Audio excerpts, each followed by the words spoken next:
ஒரு car powder code powder.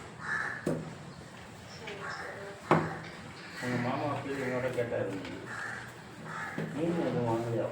அம்மாவை எங்கள் அக்கா எடுத்துருக்கேன் விளையாட்டை காலையில் நான் வந்துடுறேங்கம்மா. பின்பக்கமாக போய் தம்பி படியில் கீழே விட்டாங்க. தலையில் அடி போட்டுச்சு. இந்த மாதிரி தோமாஸ் இதாக கேட்டாங்க. என் கையில் சுத்தமாக காசு கிடையாது. போய் சாப்பிட்டியா? போய் சாப்பிட்டேன்னா ஹாஸ்பிட்டலில் ஒன்று சேர்த்தாங்க. அந்த சேவை வச்சுங்களா முதல்ல 15,000 பணம் கட்டிட்டு இந்த காசு இல்லை. வேலை வேலை இல்லை.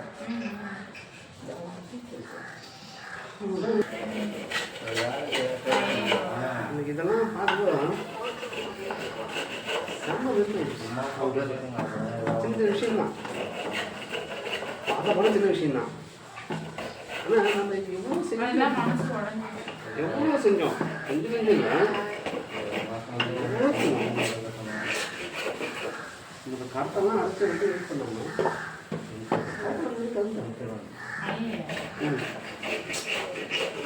அதுக்கு இடையில ஒரு சம்பவம் வருது. உடம்பு சரியாயிடுச்சு. இந்த வேலை இன்னும் பேருக்கும்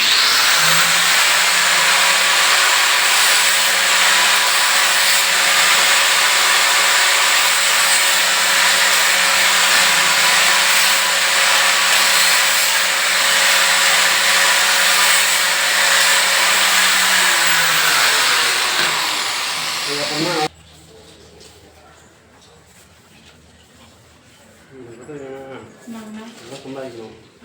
30 ரூபா எப்படின்னா எதுவுமே தெரியாமல் இருந்தேன். அதாவது என்ன சொல்கிறது, மொத்தம் ஏமாத்துறதோ போய் சொல்கிறதோ அந்த மாதிரிலாம் பண்ணாமல் இருந்தேன்.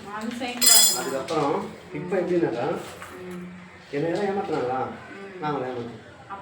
அந்த மாதிரி மனநிலைக்கு நான் வந்துட்டேன். இல்லை எனக்கு நான் வந்து எனக்கு சொல்கிறதுக்கு எம்ஜிஆர் பேர் வச்சேன்.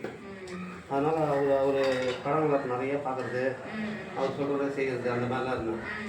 ஒரு குறிப்பிட்ட ஸ்டேஜ் வந்து அந்த கல்யாணம் சொன்னாங்க, அந்த பிரச்சனை, அந்த சீட்டு பிரச்சனை இருந்தது. அதுலேருந்து நான் என்னை மாற்றிக்கினேன். நம்மளை நான் உண்மையாக நம்புகிறாங்களா, அவங்க உண்மையாக இருக்கணும். நம்மளை ஏமாத்துறாங்களா, அந்த மாதிரி மனநிலைக்கு இப்போ இடத்துல வந்துட்டேன். ஏன்னா நம்ம சுற்றி இருக்கிறவங்க எல்லாமே அப்படியே இருந்தாங்க. நான் மட்டும் எப்படி நம்ம இருக்க முடியும்? நம்ம நல்லா வேலை செய்யணும், நல்லா சம்பாதிக்கணும், நல்லா நிலைமை இருக்கணும். நல்லா பண்ணிட்டு ஒரு நல்ல ட்ரெஸ்ஸு தான் பார்க்க மாட்டேன். இப்போ வந்து நான் நல்ல ட்ரெஸ் எல்லாமே எடுத்து வச்சுக்கிறேன். இங்கே வேலைக்கு வரதுனால வீட்டில் என்ன நினைப்பாங்கன்னா, அது மாதிரி நீங்கள் நல்ல ட்ரெஸ் போடணும்னு வச்சுக்கோங்க. இல்லை கடைங்க எல்லாரும் டீ கொடுத்துருந்தது. நான் சிக்னல் நிற்கும் போது கடைங்க எல்லாரும் போகும்போது பார்ப்பேன். அந்த பொண்ணு சகப்பாக இருப்பாங்க, ஹிந்திக்கார பொண்ணு சகப்பாக இருப்பாங்க. சின்ன வயசு பொண்ணு வந்து பார்த்துட்டு ரொம்ப ஆச்சரியப்பட்டேன். இப்போ நான் வந்து சைக்கிள் ஒன்று சைக்கிள் எடுத்துக்கோ 4 கேனாக ஆக்கி மாட்டின்னு போச்சு.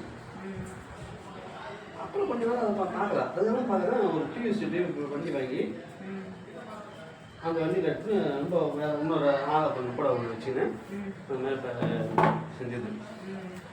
இன்னைக்கு அது பக்கத்துலேயே வேலை செய்கிற போனேன். அப்போ அதை கேள்விப்பட்டேன், இடம் வாங்கி பொண்ணு வீடு கட்டுது அப்படின்னு சொன்னாங்க. என் பொண்ணையை யூகேல அமைச்சது.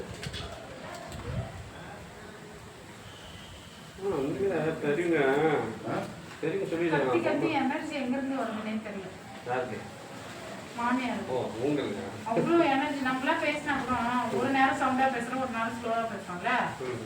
அவங்க எல்லாம் டாப் வீக்ல தான் எப்பவுமே எப்ப பேசினாலுமே அந்த சவுண்டா தான் பேசுவோம். எங்க இருந்து எனர்ஜி வருதுன்னு தெரியல. அது இந்த வேலைலாம் செய்யாம அதெல்லாம் அப்படியே கூட்டிட்டு போல வார்த்தை சவுண்டா வருது. நம்ம வேலை எல்லாம் செய்யறதுனால நம்ம உடம்பு டயர்டாக காலையில் எழுந்து ஓடி போய் ஓடி எங்கள் பிள்ளைங்களை கிட்ட போயிட்டு வருது எல்லாம் கரெக்டாக இருக்குங்களா.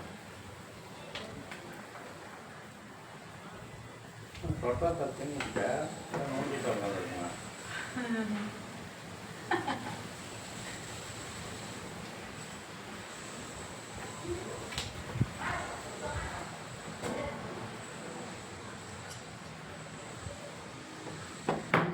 அந்த மாதிரி பொண்ணுங்கன்னா பார்த்தா கால் விடணும் திறமை.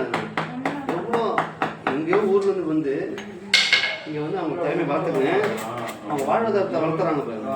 ஆனால் இங்கேயே இருக்கிற சில பொண்ணு சில பேர் தான் போடுறேன், எல்லாரும் சொல்ல.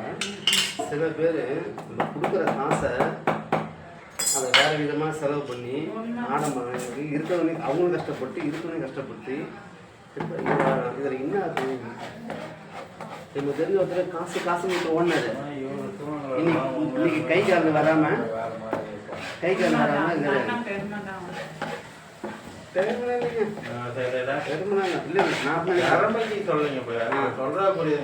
வேலைக்கு போகிறோம், தினமும் சாப்பாடு சம்பாதிக்கிறோம், கொஞ்சம் காசு கொடுக்குறோம், வீட்டில் படுத்து இது இதெல்லாம் விஷயம் மாதிரி ஆயிடுச்சு. சுவிட்ச் போட லைட் இருந்த மாதிரி அந்த மாதிரி வாழ்க்கையாக ஆயிடுச்சா. இப்போ சந்தோஷமாக வாழணும் எப்படிமா, எனக்கு என்ன தேவையோ அதை நான் தான் ரெடி பண்ணணும். இன்னொருத்தர் எனக்கு ரெடி பண்ணி என்ன பண்ண மாட்டான். எனக்கு என்ன தேவையோ அதை நான் தான் செய்யணும். அப்படி ஒரு மனநிலைக்கு நான் வந்துட்டேன். ஆனா தெளிவா பேசுறாரு, கரெக்ட் தான் இப்போ அவர் பேசுறது. பட் அது இந்த ஏஜ்ல வந்து ஏஜ் என்ன ஏஜ்